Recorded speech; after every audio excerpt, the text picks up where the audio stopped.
আমরা আল্লাহর কাছে যখন চাবো লজ্জা নিয়ে না বেহায়া হয়ে,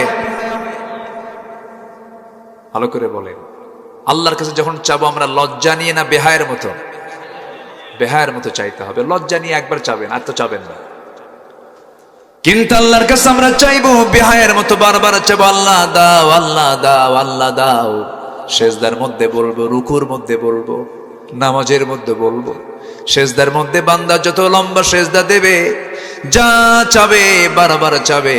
আল্লাহ বলেন বান্দারে সমস্ত শ্রেষ্ঠ চাওয়া হলো সেজদার ভিতরে আমার কাছে চাবি, আমি তোর সমস্ত চাওয়াকে কবুল করে নেব। উদউনি আস্তাজিব লাকুম, আমাকে তুমি ডাকো। কিন্তু খবরদার, ওয়াবুদুল্লাহ ওয়ালা তুশরিকু বিহি শাইআন, আমার গোলামি করতে নিয়ে শিরকের কাছে যাবে না। শিরকের গুনাহ এমন একটা গুনাহ যে গুনাহ আল্লাহ রাব্বুল আলামিন কখনো maaf করবেন না। ওমাই ইউশরিক বিল্লাহ ফাকাদ হারামাল্লাহু আলাইহিল জান্নাহ, যে বান্দা শিরক করবে সেই বান্দার জন্য জান্নাতটা বাজেয়াপ্ত হারাম হয়ে যাবে। শিরকের ধারে বসে যাওয়া যাবে না। এই এলাকায় এগুলো প্রচলন আছে কিনা জানি না।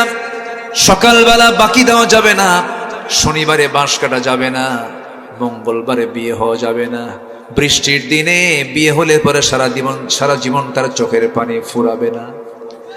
এগুলো আছে নাকি? আছে, হ্যাঁ, কিছু কিছু আছে। এগুলো হচ্ছে দাদির কথা। কার কথা? দাদি, হাদিস না, এগুলো কার কথা? দাদির কথা। আপনার কপালে টিপ লাগাইছে কিনা ছোট্টবেলায় জানি না, আমার মনে আছে। আমারটা তো মনে নাই। আমার ইমিডিয়েট যারা বোন আছে, ভাই আছে, আমি এদেরকে দেখেছি। আমার মা পর্যন্ত এই ভুলগুলো করেছেন। হয়তো দাদি বলে দিছে বদনজর থেকে বাঁচানোর জন্য কপালের কোনায় টিপ লাগায় দাও। কি আছে না নাই? আছে না নাই? এখনো লাগায় না? এখনো লাগায় দেয়। যদি আপনি বলেন টিপটা লাগাইছো কেন, বলে ফেলে বদনজর থেকে বাঁচার জন্য। কোন হাদিস এটা? সম্পূর্ণ শিরকের কাজ এটা। এই জাতীয় বিশ্বাস কখনো লালন করা যাবে না। দেখেছেন কিনা আপনারা, বড় বড় ট্রাক আছে, ট্রাকের পিছনে কিছু কিছু ট্রাকের পিছনে ছেঁড়া জুতা ঝুলানো থাকে। দেখছেন নাকি আপনারা? কিছুটা ছেঁড়া জুতা, ছেঁড়া জুতা লাগানো থাকে।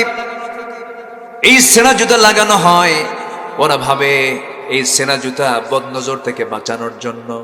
এই বিশ্বাস যার মধ্যে চলে আসবে তার মধ্যে শিরিক আছে না নাই? বদনজর থেকে বাঁচার জন্য চাইবো আমরা কার কাছে? আল্লাহর কাছে। এইরকম চিন্তাগত